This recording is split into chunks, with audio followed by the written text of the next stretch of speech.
Sobat PMI, balik lagi nih di YouTube channelnya PMI Kota Semarang di segmen Bisik Bincang Asik. Bareng aku Gina. Dan aku Dona. Nah, pada episode kali ini kita kedatangan narasumber nih. Kira-kira siapa ya Kak Dona? Narasumber kita cantik banget loh hari ini. Ada Mbak Ita. Mbak Ita ini adalah seorang perawat di unit donor darah PMI Kota Semarang nih. Gimana nih kabarnya Mbak Ita? Alhamdulillah hari ini baik dan masih puasa. Masih puasa, berarti masih lancar ya Mbak? Alhamdulillah ya, terima kasih. Wajahnya masih seger ya? Sumringah. Harus dong. Harus. Oke, kita langsung aja ya Mbak ini ke pertanyaan pertama nih Mbak. Oke, jadi kan semua profesi itu pasti ada awalnya ya Mbak. Nah kayak organisasi juga sih, nggak cuma profesi ya. Kayak PMI ini juga punya sejarah nih. Ya. Nah pertanyaannya tuh kalau sejarah keperawatan atau sejarah dari istilah perawat itu gimana Mbak? Sebenarnya istilah perawat itu mungkin sebenarnya dari sejak dulu kala itu udah ada ya. Jadi kalau kayak dulu itu kan mungkin masih sederhana kayak perawat ibu atau kita ngerawat saudara sakit atau orang yang sakit. Itu namanya kita kan ngerawat. Jadi cuman seiring berjalannya waktu pasti kan kita ada namanya ilmu teknologi. Terus apa namanya seperti pendidikan, dunia pendidikan itu nanti bisa jadi peminatan. Nah, dari perawat itu sendiri, kenapa dijadikan akhirnya tenaga kesehatan yang nantinya akhirnya jadi suatu kompetensi dan sendiri itu kalau zaman dulu perang itu kan banyak sekali yang namanya korban yang membutuhkan istilahnya perawatan. Nah, dari situ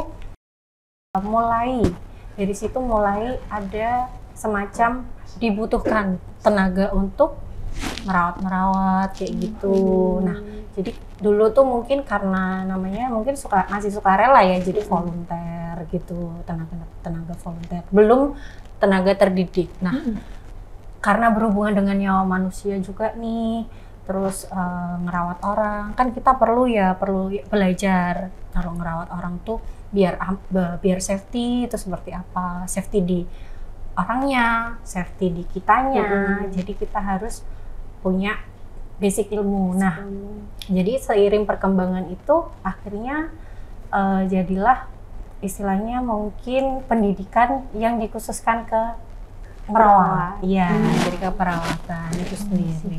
Betul. Oke, berarti pada saat perang itu karena dibutuhkan banyak yang untuk merawat tuh jadinya ada istilah buat perawat ini ya Dok?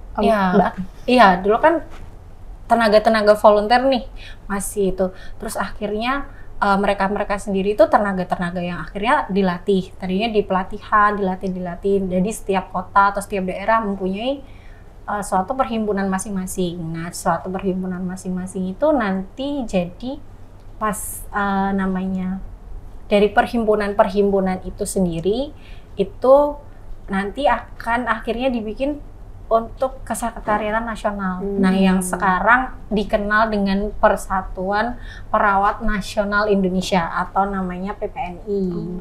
Nah, jadi ketika hari yang dibentuknya apa namanya perkumpulan itu dijadikan Hari Perawat Nasional Indonesia. Ya, sampai sekarang kita peringati.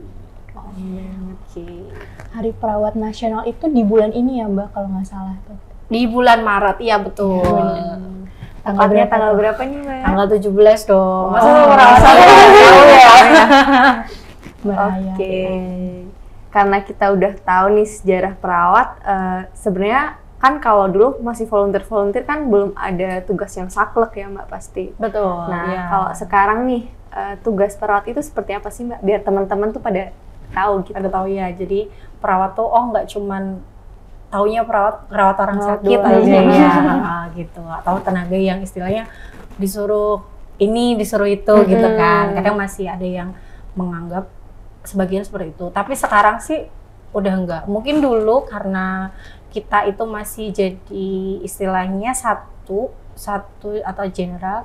Nah, itu kita tugasnya ya cuman kayak ngerawat pasien yang sakit, mulai dari kebutuhan dasar manusianya atau dari kebutuhan dia medisnya.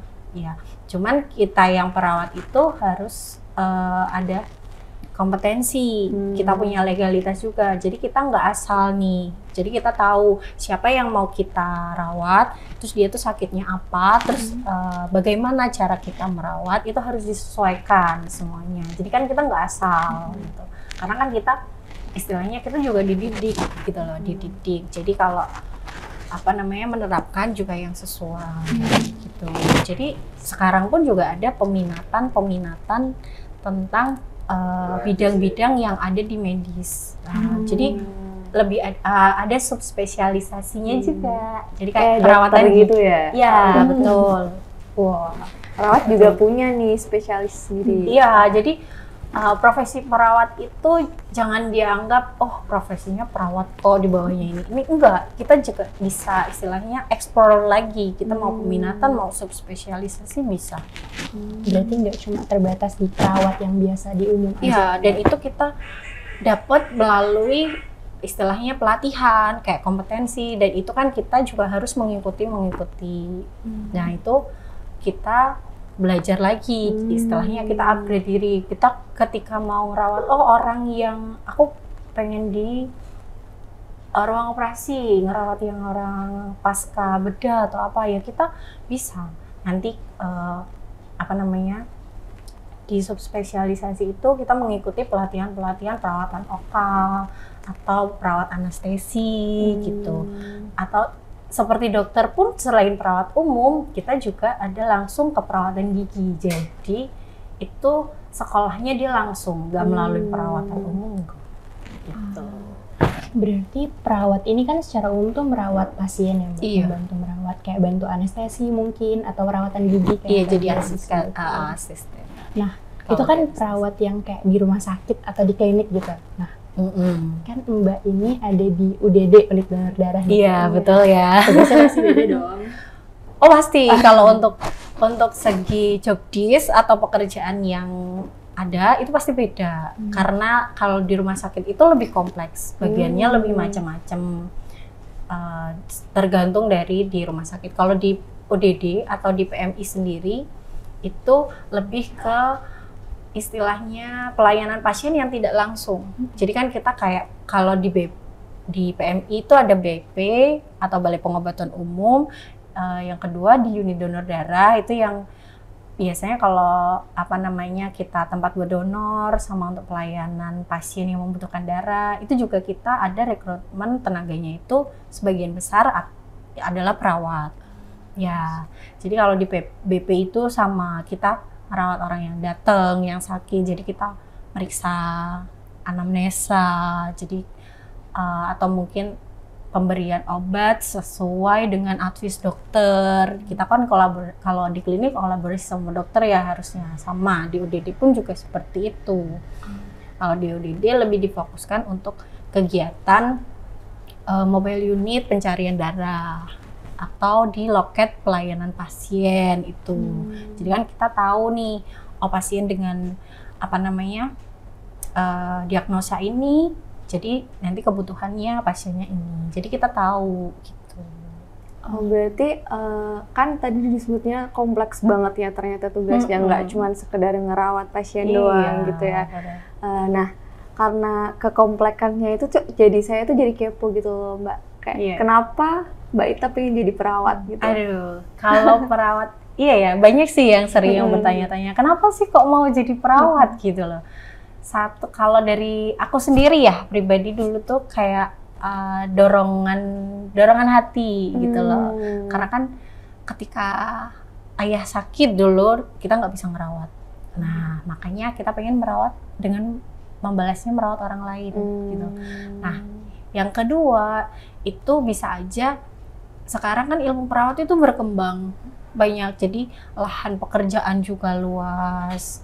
Ya kan, otomatis kita setelah istilahnya kalau dari kuliah nih, dari kita menuntut ilmu kan pasti pengennya langsung kerja nih. Pengen langsung kerja kan, pengennya yang langsung peminatan. Nah itu dan yang istilahnya lahannya juga agak lebih meluas kan, gitu. Itu juga bisa. Terus dengan ilmu itu di perawat itu kan banyak banget hal-hal yang dipelajari, nggak cuma ngurusin orang sakit seperti yang aku tadi bilang. Itu kalau apa namanya kita bisa jadi perawat itu di dalam negeri atau di luar negeri itu juga bisa. Jadi kalau merawat itu bagiannya banyak banget. Jadi kalau orang yang istilahnya pengen belajar banyak dan interaksi sama orang, sebenarnya cocok sih jadi perawat. Iya, apalagi kalau mungkin dia juga berhati lembut gitu. Aduh, enggak sih. Kelihatan sih ya, aku yang lembut. Nah, Tapi Mbak pengen jadi perawat tuh awalnya karena keinginan untuk membantu ayah atau sakit. ya Oke, nah tadi kan kerjaan perawat ini banyak kan Mbak? Maksudnya banyak. nggak fokus sama cuma ngasih suntikan gitu kan, enggak kan? Iya, Banyak betul. hal yang dilakukan. Itu adalah salah satunya sih. Terus banyak ya Banyak, betul. Nah, untuk ngelakuin banyaknya pekerjaan perawat ini, keahlian apa yang harus dimiliki Mbak? Keahliannya itu juga banyak dan itu dipelajarin melalui jenjang pendidikan juga. Karena kita merawat orang itu tidak hanya berdasarkan dengan hati atau apa namanya keinginan, tapi kita juga harus didasari ilmu supaya kita merawat itu tidak salah, memberikan apa namanya asuhan keperawatan itu juga sesuai. Nah itu satu, kita di bidang pendidikan ya apa namanya ada keprofesian, nanti kita juga ada apa namanya legalitasnya juga. Jadi perawat itu nggak hanya sekedar merawat aja gitu, jadi memang perlu kompetensi dan itu bisa dari bangku kuliah, terus bisa dari pelatihan yang kita ikutin itu untuk upgrade lagi kita ilmunya gitu. Jadi kan nggak cuman sekedar ngerawat, jadi harus punya kompetensi gitu kan Mbak. Iya. Nah, tapi kan perawat ini berhubungan sama orang nih Mbak. Nah, orangnya ini dong. khususnya pasien ya. Nah, Oke. pasien itu kan sangat rentan ya Mbak. Selain kompetensi nih, ada nggak sih kayak misal harus punya sifat yang perhatian atau ramah atau sabar gitu kan? Karena kan ngadepin pasien ya Mbak. Betul. Mungkin ada sifat khusus gitu Mbak, yang pengen jadi perawat gitu harus apa gitu? Kalau untuk deskripsi sifat khusus tidak, karena sebenarnya seperti saya bilang tadi, jadi perawat itu kan dorongan hati ya. Kalau emang hati kita udah terdorong, otomatis kita tuh udah minat sama apa yang akan kita lakukan, kita pelajari, itu jadi kita ngejalaninnya enak. Tapi kalau untuk sifatnya harus begini, enggak sih. Ya, itu berdasarkan orang masing-masing. Yang penting bisa ketika kita menjadi perawat, kita bisa balance mengaplikasikan ilmu, tapi kita juga bisa memanage perilaku kita, emosional kita, sikap kita terhadap orang yang kita rawat atau klien atau pasien kita. Berarti nggak perlu sifat khusus, tapi kayak menyesuaikan aja ya Mbak? Betul. Perlu banyak penyesuaian dia menjadi perawat ini. Iya, sebenarnya nggak cuma perawat ya, mungkin sebenarnya karena kalau ketika kita memilih profesi atau ketika kita memilih pekerjaan, pasti kan kita dituntut untuk menyesuaikan apa yang kita kerjakan sesuai passion kah gitu. Jadi kan dapat gitu. Kita jadi ngerjainnya tuh enak, nggak dengan beban gitu. Enjoy gitu ya Mbak. Betul. Nah itu yang pasti harus Dinikmatin soalnya. iya dinikmatin. Kalau nggak dinikmatin, saya nggak bisa ya. Saya ngerawat orang itu kan kompleks. Ada yang orangnya gampang diatur, ada yang tidak. Nah itu kembali lagi ke diri kita. Nah, kita yang harus pintar-pintar memanage. Oke, kan kita udah bicara banyak tentang perawat ya Mbak. Betul. Terus kita tadi ada singgung tentang Hari Perawat. Nah ya. Yang diperingati setiap tahun. Iya, Dan pasti oke. temanya beda-beda dong tiap Oh tahun. iya beda-beda. Kalau boleh tahu temanya tahun ini apa Mbak? Sesuai tema tahun ini yang PPNI mengadakan peringatan HUT perawat yang ke-49, kita mengusung tema Gapai Sejahtera dengan Profesionalisme.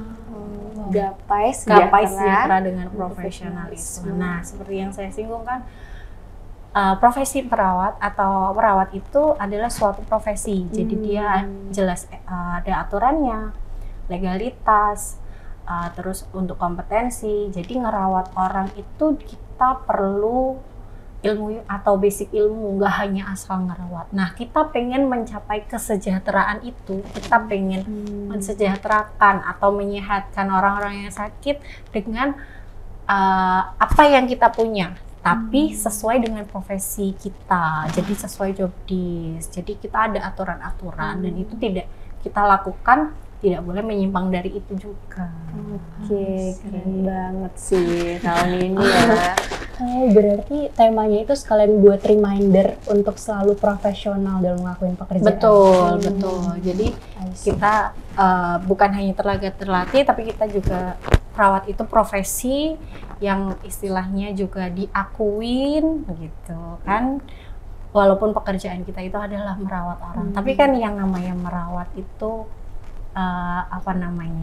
memang butuh, tidak hanya butuh keahlian aja, tapi kita juga perlu aspek-aspek legalitas. Jadi kita perlu perlindungan hukum juga. Jadi kan karena kita ketemu orang yang kompleks. Nah, makanya kita temanya itu menggapai sejahtera dengan profesionalitas yang kita punya. Karena kita udah ngobrol ngalor ngidul nih soal perawatnya, Mbak. Kita juga kepo banget nih, apa suka duka sebagai perawat dari Mbak Ita sendiri? Suka dukanya banyak ya, cuman kalau saya sih lebih enak banyak sukanya. Iya, banyak sukanya. Dukanya sih mungkin kalau ketemu orang-orang yang agak rewel aja. Cuman kan kembali ke kitanya. Cuman kalau sukanya kita bisa niatkan ke ibadah, kita bisa ngerawat orang. Nggak semua itu orang bisa ngerawat tapi dengan hati yang lapang. Dan nggak semua orang itu kadang ngerawat orang atau ngerawat pasien dengan cara yang benar kan. Nah, itu makanya kenapa perawat itu perlu upgrade diri, perlu sekolah, perlu belajar, terus berprogres dan berproses. Oke. Terus kita tadi juga emang udah banyak banget ngobrol tentang perawat, udah ngasih informasi ke Sobat PMI tentang perawat itu apa dan kenapa ada istilah perawat gitu ya Mbak. Iya. Nah, mungkin Mbak Ita bisa kasih kesan-pesan atau closing statement buat Sobat PMI yang pengen jadi perawat. Jadi nggak ya gitu? Jadi untuk membagikan motivasi pengen jadi perawat. Kalau pesan kesannya aku untuk perawat itu gini, jadi kita memang pekerjaan kita adalah merawat orang. Jadi pekerjaan kita itu lebih ke sosial, tapi bukan berarti kita itu tidak punya profesionalitas. Jadi jangan pernah menganggap perawat itu hanya sekedar perawat, tidak. Karena tidak semua orang itu merawat itu dengan hati dan sisi profesionalitas yang kita punya. Jadi tetaplah bangga dengan menjadi perawat Indonesia. Ya sih, keren banget. Baik Mbak Ita, karena kita pertanyaan kita udah terjawab semua ya Kak Gina ya. Terima kasih untuk waktunya siang hari ini.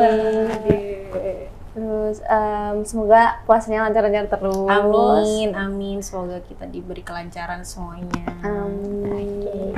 Nah, kita udah ngucapin terima kasih ke Mbak Ita, tapi kita harus ngucapin terima kasih dong ke Sobat PMI di rumah. Nah, kita mau ngucapin terima kasih ya buat Sobat PMI yang udah nonton sampai akhir. Jangan lupa like, comment, and subscribe. Bye-bye.